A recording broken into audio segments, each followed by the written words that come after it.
Hola, voy a abrir una sección de miembros del canal, una membresía dentro de mi canal de YouTube. En este espacio exclusivo vais a poder ver contenidos que no van a estar disponibles en el canal abierto.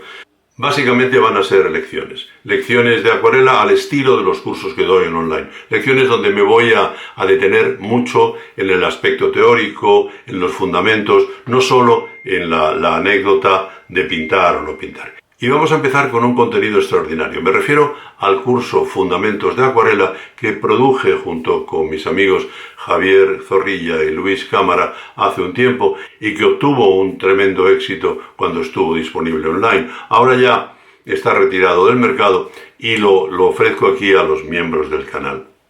El canal de miembros establece dos niveles.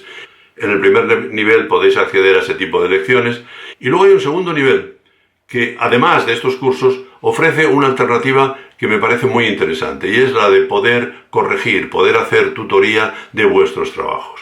Muchos de vosotros hacéis una acuarela y bueno, pues a lo mejor la compartís con redes, pero os gustaría tener unas correcciones específicas de esa acuarela hechas sin prisa y con detenimiento, estableciendo cuáles son los puntos de mejora y los errores cometidos. Bien, pues en ese segundo nivel vais a poder mandarme vuestras acuarelas y yo responderé con mis correcciones y con mis comentarios. Os comparto ahora un tráiler de presentación de los cursos de Fundamentos de Acuarela. Ya veréis que el contenido es muy interesante.